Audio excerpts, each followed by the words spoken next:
Gente, da Bandeirantes.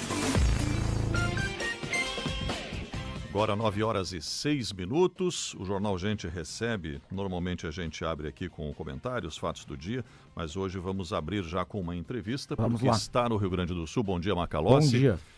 Está no Rio Grande do Sul o ministro da Educação, Camilo Santana, que vem cumprir uma agenda importante no estado hoje, em Porto Alegre, Santa Maria, Pelotas. E a gente vai conversar agora ao vivo com o ministro. Acabou de chegar em Porto Alegre. Bom dia, seja bem-vindo ao Jornal Gente, ministro. Bom dia, Sérgio. Bom dia, Guilherme. Bom dia A todos que fazem o Jornal Gente, da Rádio Bandeirantes de Porto Alegre. É um prazer poder conversar com vocês. Prazer todo nosso, Sérgio. Também. Ministro, o senhor cumpre uma agenda hoje nos institutos federais aqui do Rio Grande do Sul, visita obras também do Hospital Escola da Universidade Federal de Pelotas. Nos dê mais detalhes da sua vinda aqui, o que o senhor vai observar e como vai ser o andamento da sua agenda. Então, primeiro nós vamos agora dar posse ao professor Carlos Jesus, no cargo de reitor do Instituto Federal, e aproveitar aqui em Pelotas e aproveitar e dar hora de serviço no termo de início da execução da construção do novo campus de São Leopoldo, fazendo parte do conjunto de novos institutos federais que estão sendo construídos aqui no Rio Grande do Sul. São 5 novos institutos federais, em Caçapava do Sul, em São Luís Gonzaga, em Gramado, nossa querida cidade de Gramado, conhecida no Brasil inteiro, em São Leopoldo e também em Porto Alegre. Então, vou começar agora pela manhã, já daqui a pouco vou me deslocar para essa solenidade. De lá eu vou visitar as obras do novo hospital da Universidade Federal de Pelotas, juntamente com a Marinha Prefeitura, que vai me acompanhar. É uma obra de mais de 270 milhões de reais, que está já iniciada as obras. Será um hospital que vai possibilitar chegar a mais de 270 leitos, né, com uma grande estrutura para aqui a cidade e a região, com UTIs, serão incluídos mais 50 leitos de UTI de terapia intensiva, UTI também adulta, pediátrica, neonatal. Vamos chegar a 274 leitos. Então, uma obra importante, fazendo parte do PAC, dos investimentos em educação para o Rio Grande do Sul. Depois daqui eu vou para Porto Alegre, né? Nós vamos fazer lá, primeiramente, uma visita ao novo campus de Porto Alegre, na Zona Norte, fazendo parte também da expansão dos institutos federais no Rio Grande do Sul. E também vou visitar essas obras que iniciaram agora, praticamente da hora de serviço, no início das obras desses campos. E vou também visitar o Instituto Federal, né, também do campus Porto Alegre, onde inclusive foi aquele campus, Sérgio, que passou, na época das enchentes, sofreu bastante. Nós transferimos recursos para que fosse feita toda a recuperação. Lá nós transferimos quase 500 milhões de reais para a reconstrução de escolas, na época da calamidade, enfim. Então, vou visitar esse Instituto Federal lá em Porto Alegre, fazendo visita a esse campus Porto Alegre, e depois eu vou, no dia seguinte, eu vou para Santa Maria, onde nós vamos também lá visitar aliás, pela manhã ainda em Porto Alegre, no dia seguinte, da quinta-feira, eu vou com a secretária Raquel, e ainda está para se confirmar a presença do governador, do vice-governador. Nós vamos visitar uma escola estadual. Ministro. Vamos visitar o Instituto de Educação General Flores da Cunha. Sim. Né? Sim, pois não, Tradicional escola de Porto Alegre. Inclusive uma escola que foi reformada, agora está revitalizada aqui no centro da capital. O senhor vai ver ali a infraestrutura, né, um prédio que tem uma história, uma tradição muito importante aqui no estado. A minha pergunta era especificamente sobre educação mais localizada aqui no Rio Grande do Sul. Ministro, o senhor deve acompanhar o trabalho do Ministério, abrange todos os quadrantes do país. O Rio Grande do Sul tem passado por uma série de dificuldades historicamente. A educação no estado, ela tem indicadores que são melhores do que os da média nacional. Entretanto, muito por conta dos efeitos da pandemia e mais recentemente por conta da enchente de 2024, os indicadores do Estado caíram e caíram de forma considerável. Como é que o governo federal pode auxiliar o Estado para recuperar esses indicadores? Primeiro, Guilherme, a gente tem procurado sempre construir as ações, porque eu acredito muito que as ações do Ministério elas precisam ser no regime de colaboração com os estados e municípios, principalmente na educação básica. Eu sempre tenho dito que o grande desafio brasileiro está na educação básica. Se você for olhar os indicadores do IBGE, 64 milhões de brasileiros não concluíram a educação básica nesse país. Imagina o impacto que isso tem do ponto de vista social, do ponto de vista da economia. Então, acho que o mínimo que um país precisa garantir aos seus cidadãos e cidadãs é a conclusão da educação básica. Então, a gente tem procurado focar nisso, no Compromisso Nacional Criança Alfabetizada, onde todos os municípios desse país aderiram. E, infelizmente, por conta das enchentes, por conta das calamidades que o Rio Grande do Sul sofreu, houve uma queda nesse indicador, inclusive influenciando na queda do indicador nacional. A secretária Raquel está muito empenhada em recuperar. Nós vamos ter a avaliação de 2025 agora, entre outubro e novembro desse ano. Então, ela está empenhada em recuperar, porque isso é uma articulação também com os municípios. Nós temos apoiado todos os municípios do Brasil, inclusive do Rio Grande do Sul, com recursos para material pedagógico, focado na alfabetização. Cada município do Rio Grande do Sul tem um agente de alfabetização pago com uma bolsa pelo Ministério da Educação, um articulador, escolhido pela Prefeitura, escolhido pelo Estado, capacitado.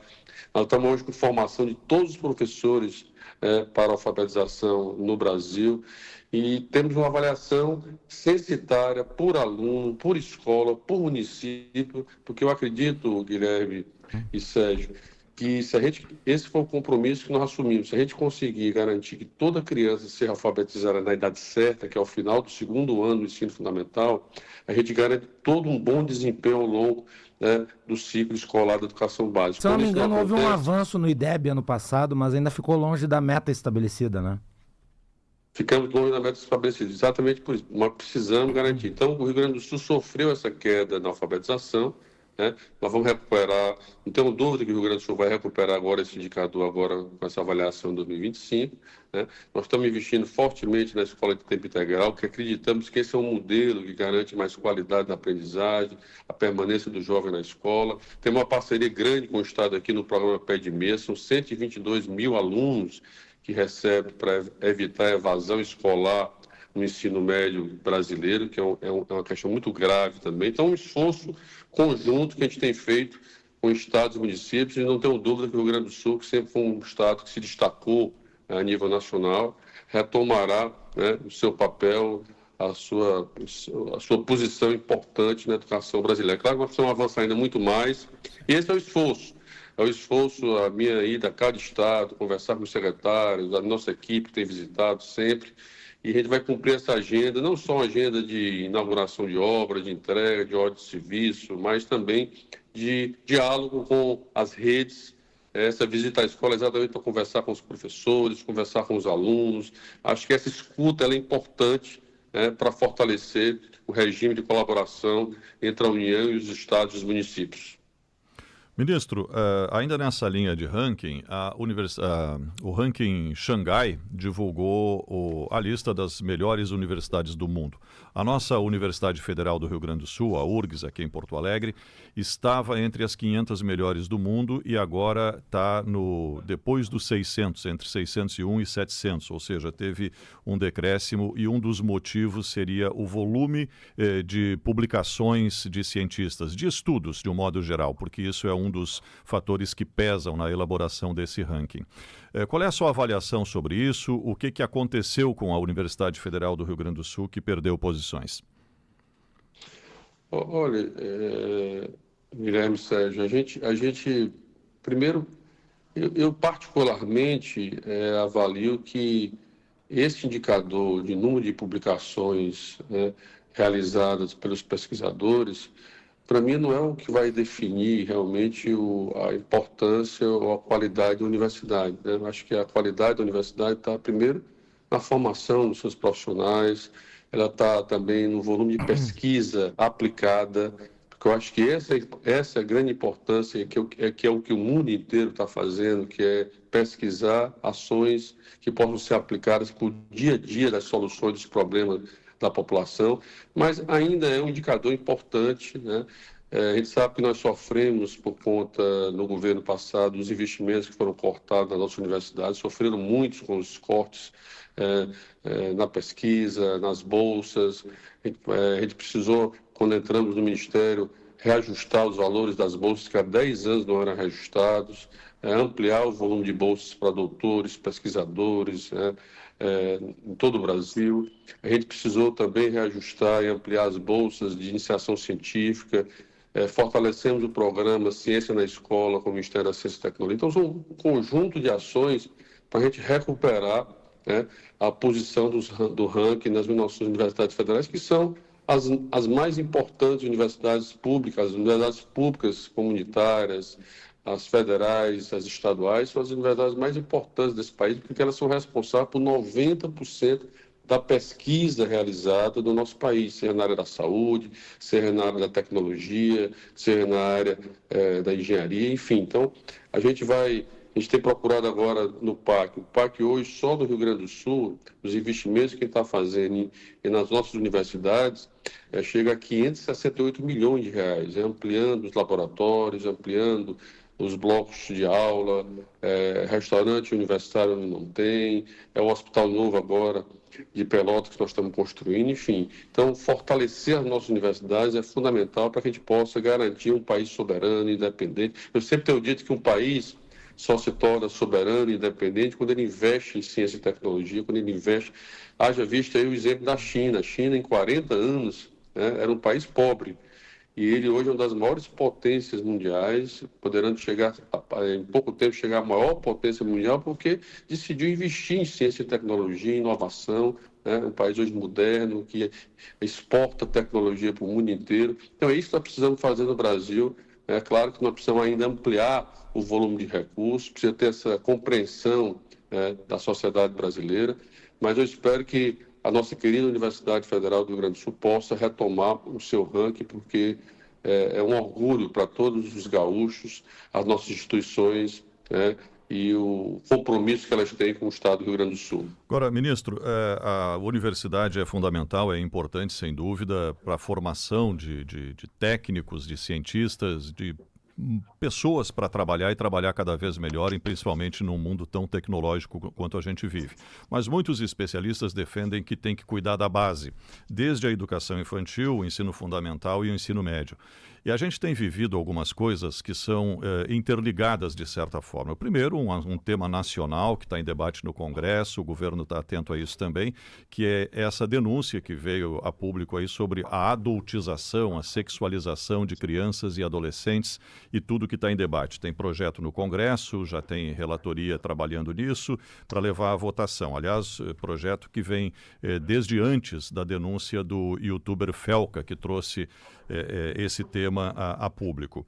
E aqui no Rio Grande do Sul, a gente tem experimentado aí uma coisa muito triste, que é a violência contra crianças na pré-escola, na educação infantil. Ontem mesmo teve um caso na Serra, que veio a público, uma professora que foi demitida por agredir uma criança de 4 anos. No dia anterior, na segunda-feira, noticiamos aqui uma escola da Zona Norte de Porto Alegre, onde as crianças de 2, 3 anos eram maltratadas, ficavam presas no banheiro, coisas desse tipo.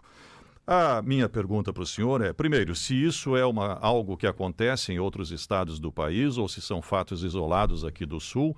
E o segundo ponto é a preparação dessas pessoas que vão trabalhar com crianças, que são altamente vulneráveis e precisam de acolhimento, de afeto, de carinho para começar uma vida escolar saudável. 2 pontos, então. É um fenômeno nacional que está acontecendo ou é um fato isolado? E como é que se prepara essas pessoas para trabalharem e trabalharem com crianças de forma efetiva e saudável, ministro? Sérgio, isso, aliás, eu vou além. Isso, aliás, é um fenômeno mundial, né? Nem nacional.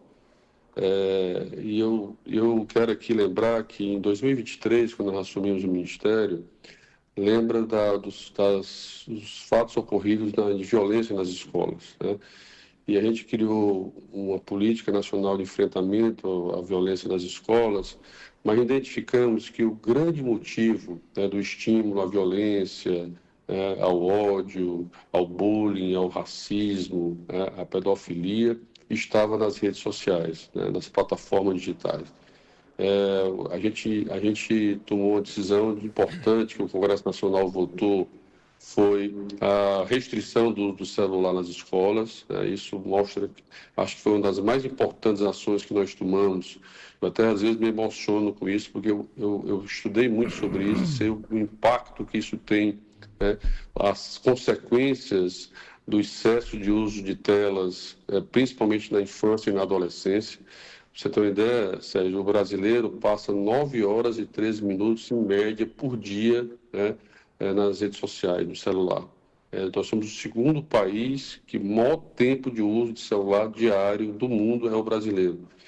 Imagina uma criança, né, isso causa transtornos mentais, causa ansiedade, déficit de atenção, e às vezes as pessoas perderam o hábito de se relacionar na escola, né?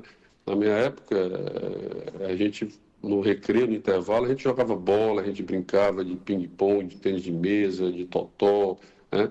Havia uma convivência, as pessoas perderam o hábito de fazer isso. Imagina você estar dentro de uma sala de aula com um celular e a professora dando aula, né? Então, assim, acho que foi uma das grandes medidas e eu estou impressionado, por isso que eu gosto de visitar as escolas. Amanhã eu vou visitar uma escola lá em Porto Alegre para conversar com os alunos, para entender como é que está sendo essas mudanças, principalmente do aluno do ensino médio brasileiro. O senhor defende a regulamentação das redes. Eu vi uma entrevista do senhor na IBC Pois então, recentemente. desde 2023, eu estou dizendo, é preciso regulamentar as plataformas nesse país, gente, porque a gente vive no mundo real e tem leis, tem regras. E no mundo virtual nós não temos lei nem regras. Então precisa estabelecer leis e regras, porque o mundo virtual hoje é um mundo que pode possibilitar violência, estímulo à violência, ao bullying.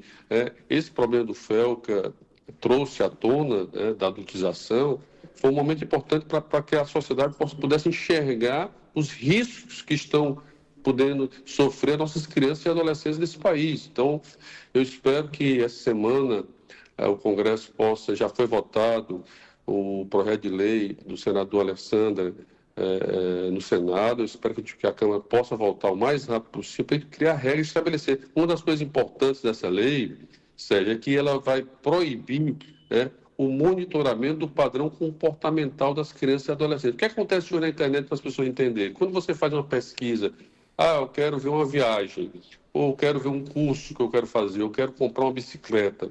A partir do momento que você acessa essa pesquisa, há um algoritmo na internet que ela passa a identificar qual é o seu padrão de comportamento. Ela começa a lhe mandar informações ou propagandas ou mensagens relacionadas àquele tema que você está pesquisando. Então, a internet ele verifica o comportamento das pessoas. Então, a partir do momento... E isso vai ser proibido para crianças e adolescentes. Então, acho que vai ser um dos mais importantes pontos da aprovação desse projeto. A proibição do uso de redes sociais de crianças abaixo de 16 anos que não tem autorização dos pais, o acompanhamento dos pais. É importante lembrar, Sérgio, o papel dos pais nesse processo. Exatamente. Às vezes o pai acha que a criança estando dentro de casa, ela está mais protegida hoje, né? Ou seja, antigamente as pessoas se preocupavam, em vez de estar na rua, estar em casa, pelo menos está seguro meu filho. Mas hoje, uma criança dentro de casa, com acesso à internet, os riscos, e o perigo, então precisa ser um monitoramento, o olhar dos pais, para perceber os aspectos emocionais da criança, do seu filho, do seu adolescente, perceber o que é que ele está assistindo, o que é que ele está acompanhando nas redes sociais. Então, isso é fundamental também, é importante na escola, por isso essa proibição do uso de celular e de telas, ao não ser com fins pedagógicos e com acompanhamento do professor, né? Sim. E é importante a família, os pais também acompanharem. Então, acho que isso é um tema muito importante, E também, como você falou, nos professores. Os professores, nós estamos hoje nós lançamos um programa chamado Mais Professores, que eu considero que o professor é uma das profissões mais importantes desse país. É para reconhecer e valorizar o papel do professor. E, nesse sentido, a gente tem algumas ações importantes. Por exemplo, a formação continuada desse professor, formação para a área de tecnologia, para a área de educação digital, né? Formação para a cultura de paz na escola, de diretores de escola. Hoje nós temos uma plataforma que oferece oportunidades para todos os professores, são milhões de professores que acessam essa plataforma. Temos hoje cursos, inclusive presenciais, onde a gente financia para os estados e municípios essa questão nas escolas, mas também estamos com uma nova política para a formação de novos professores. O que a gente quer é que alunos que têm vocação, às vezes o aluno escolhe medicina, ou escolhe engenharia, ou escolhe direito, porque acha que são profissões que vão dar dinheiro na vida e vamos dizer assim, crescer na vida com essas profissões. Mas às vezes a gente precisa estimular pessoas que têm a vocação para serem professores. Por exemplo, hoje nós criamos o pé de meia licenciatura. O aluno que tirou 650 pontos no Enem, que escolher a licenciatura, ele vai ter uma bolsa, já está recebendo uma bolsa do primeiro dia que ele entra na universidade, numa faculdade de licenciatura, até o último dia, como uma forma de estimular para que ele faça a licenciatura e que a gente possa formar bons professores nesse país. Da mesma forma, nós vamos fazer agora a Prova Nacional Docente pela primeira vez, nós vamos fazer uma prova unificada no Brasil para a seleção de professores das redes municipais e estaduais do país. Porque às vezes o município, o estado fazem prova diferente, fazem seleções diferentes. Então a gente quer garantir qualidade no ingresso desses profissionais na rede básica de educação. Ministro, eu sei que o senhor tem uma longa Eu sei que eu estou falando agenda. demais. Não. É que tem muito assunto. O tempo é que é escasso. Ministro, deixa eu aproveitar ele fazer uma pergunta. Eu sei que o senhor tem a agenda na sequência, mas é um programa muito importante para o governo, que tem levantado muitas dúvidas em relação à sua viabilidade financeira. O senhor mencionou o pé de meia. Ele hoje, né, é subsidiado com recursos que não estão dentro do chamado arcabouço fiscal. Ou pelo menos, até onde eu sei, não estão.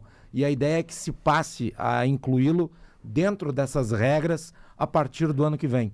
O pé de meia, que é tão importante, é tão elogiado, vai conseguir se enquadrar dentro dos cálculos fiscais do país? Já, Guilherme, nós inclusive já encaminhamos o orçamento do Ministério da Educação para o próximo ano e está incluído dentro do orçamento, dentro do arcabouço fiscal, os 12 bilhões previstos para o ano de 2025.